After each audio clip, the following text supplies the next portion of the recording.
riding the Voge and guided by the DMD2 navigation system. Our expedition begins in the highlands of Vila Franca de Xira.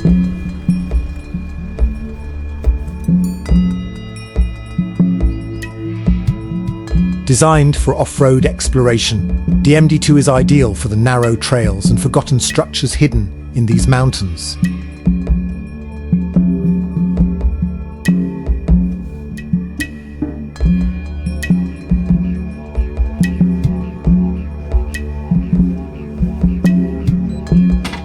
With the GPS loaded and the route locked in, we move forward to explore some of the region's oldest sites.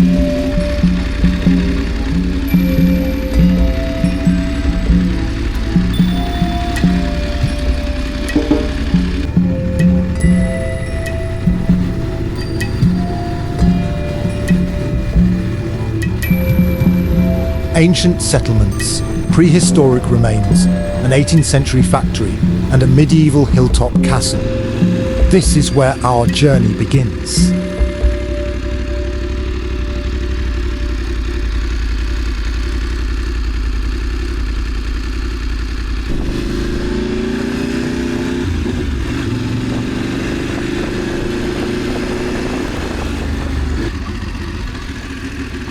As we climb higher, the landscape opens over the Tagus River.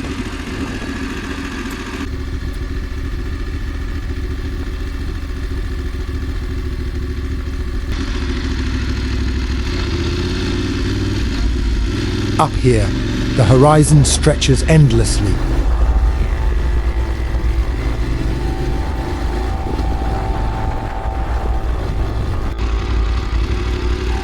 These ridges hold traces of people who lived here centuries ago.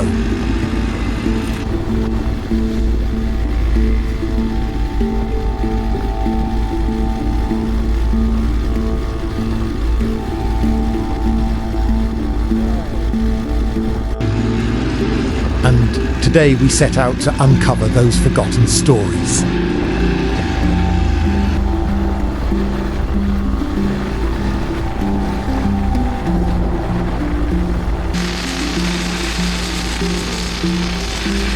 We arrive in the town of Vila Franca de Xira to talk about a remarkable archaeological treasure, the 3,000-year-old settlement of Santa Sofia. Discovered during construction of the Dr. Luis Cesar Pereira Urban Park, the site revealed huts, storage pits, ceramics, and traces of one of the oldest communities in the Tagus Valley. Yet, for reasons difficult to understand, likely political, the entire settlement was buried beneath the park's foundations. In a country where ancient heritage is rare, decisions like this raise questions. Why not integrate the ruins into the urban project? Why not preserve something so unique, something capable of teaching us about life here 3 millennia ago? A clear example of how archaeology often loses the race against urban development.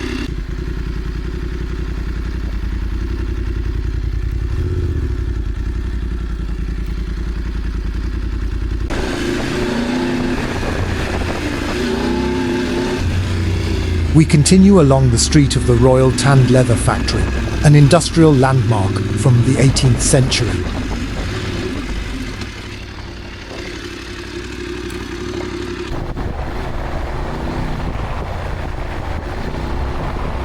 This was once a place where strong, processed leather was produced, vital for the local economy. Today, only its silent walls remain, slowly collapsing. It raises a simple question: why do we allow sites of such historical value to crumble? How many stories vanish simply because no one protects them?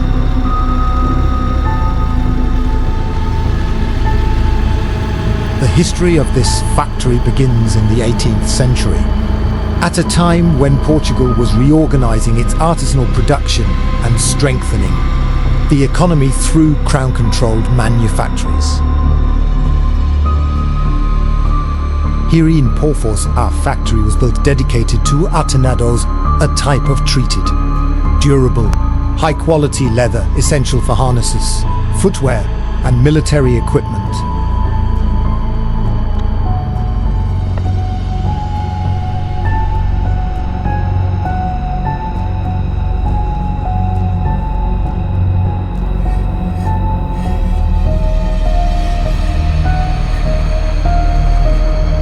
The building was constructed with purpose: thick walls, large work windows, and solid structures capable of supporting workshops, tanning tanks, and storage areas.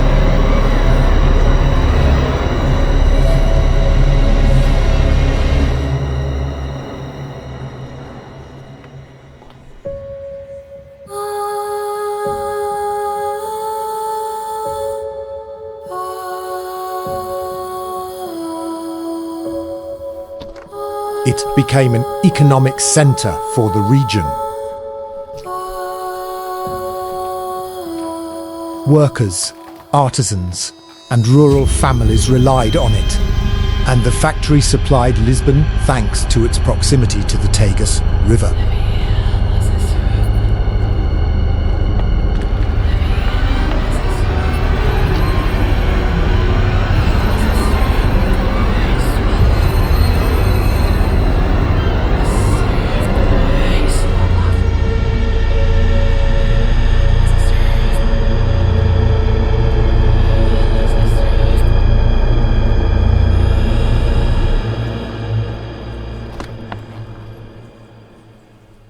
But time moved on. Industrial reforms in the 19th century, new tanning methods, and production centralization led to its decline.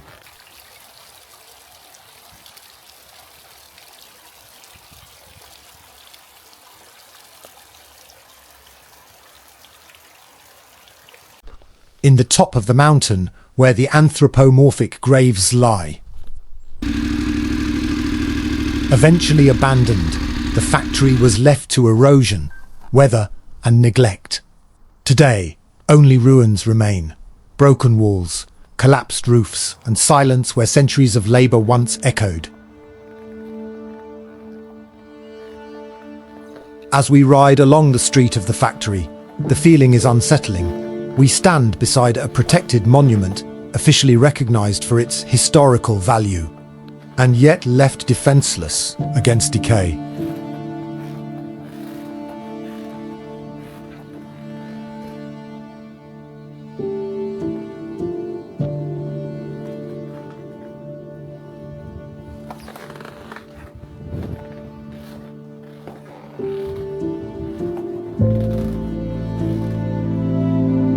This visit reveals the full layout of the old manufactory, walls forming skeletal shapes, open courtyards, and divisions that once housed tools, leather, water, and the hands of the people who worked here.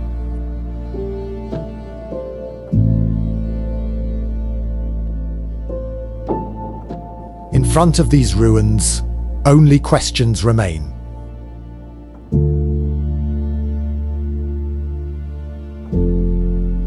How did we allow such an important piece of industrial heritage to reach this state?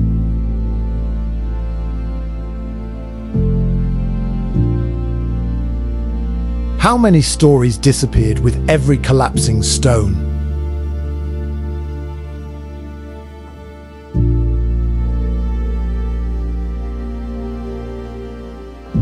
And what will future generations think when they find only fragments of a place that once supported an entire community?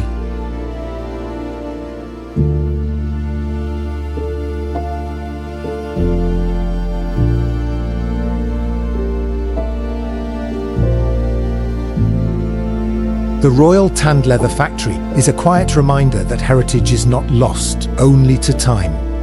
It is lost to forgetting.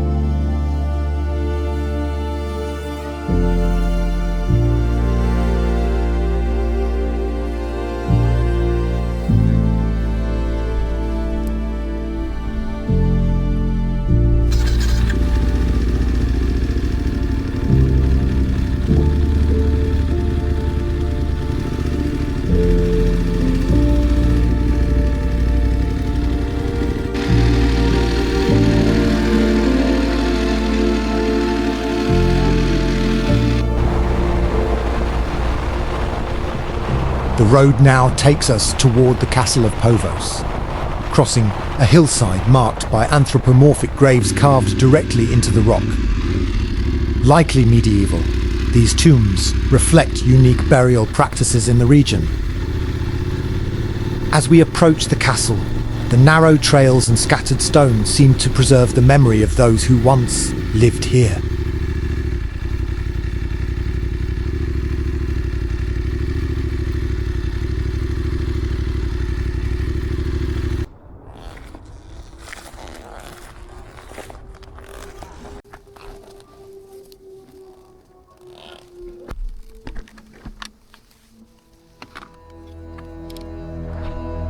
The castle of Povos stands atop a strategic position overlooking the Tagus Valley.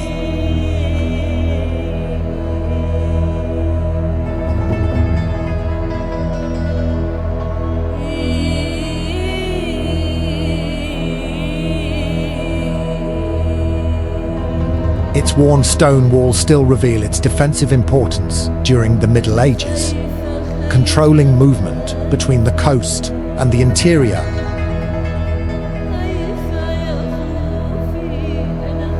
Although the plateau of Povos was already used by the Romans as a natural lookout point, the defensive structure we now call the Castle of Povos was actually built much later, during the Moorish occupation of the region, between the 8th and 10th centuries.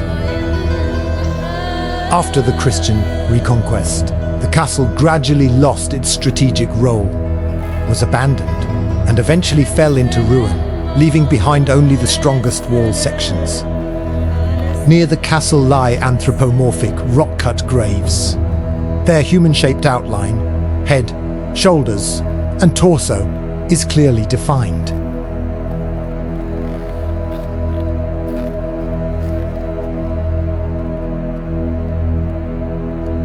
Most date from the 10th to the 12th century and belonged to small rural communities. The anthropomorphic rock-cut graves found here in Povos reveal burial practices that were simple yet deeply symbolic. Men, women, and children were likely buried here, pointing to a small local community that used this hilltop as a communal burial ground.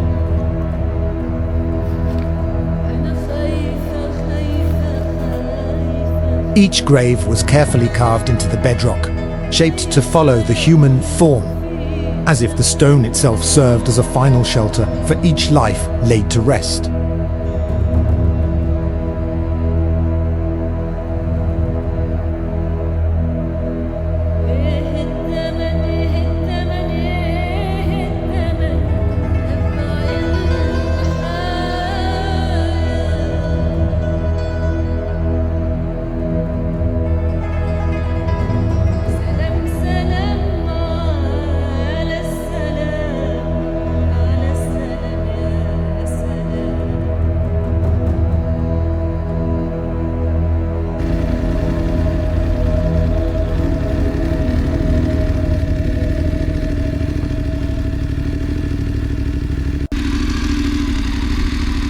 We now head to Castelinhos Hill, home to significant Roman ruins.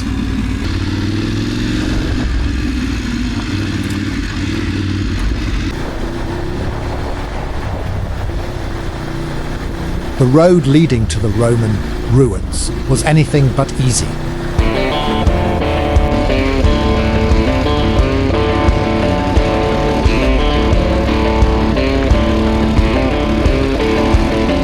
In fact, it was one of the roughest sections of the entire expedition.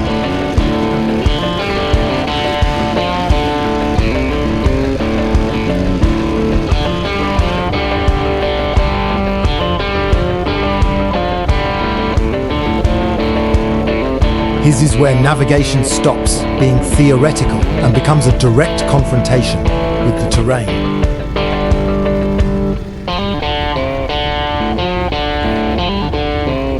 Even with the support of DMD2, there are things no GPS can predict: locked gates.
And when this happens on top of a mountain, with no immediate alternative, we're forced to recalculate not only the route, but also our mindset.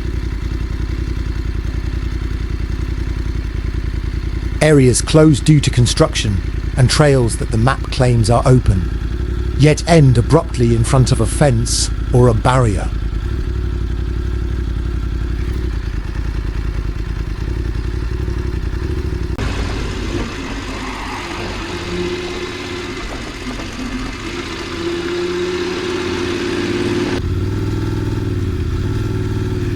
And that's what makes these expeditions so meaningful. They're not just trips, they're processes of growth.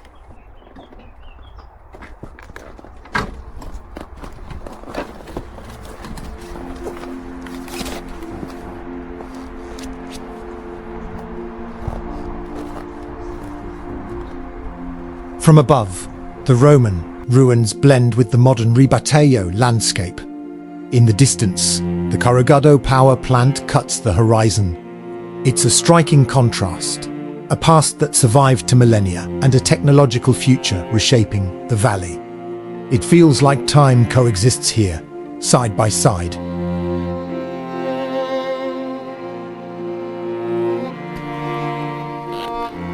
Before moving on, I place the channel sticker, just a small mark of our visit and a promise to return.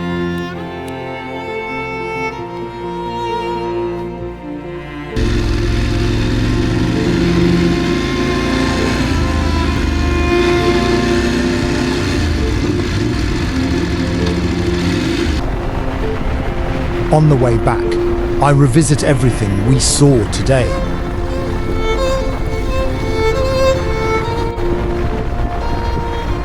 Each site tells a different chapter of history.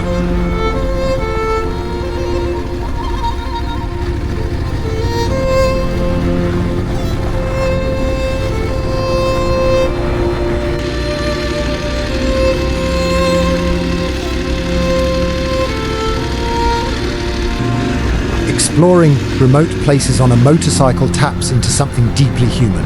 It connects us to the land, to the weather, to the ground itself.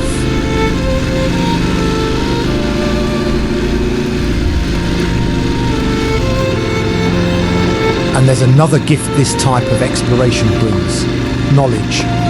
Not only historical knowledge of the places we visit, but also personal knowledge. We learn where our limits are, when we hesitate, when we advance, and when it's time to stop and breathe.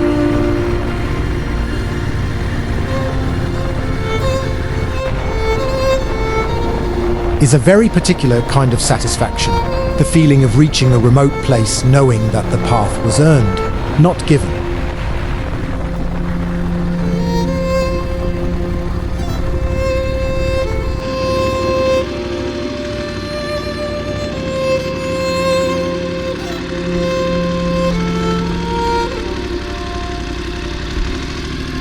Thank you for joining this journey through Thy's hidden heritage.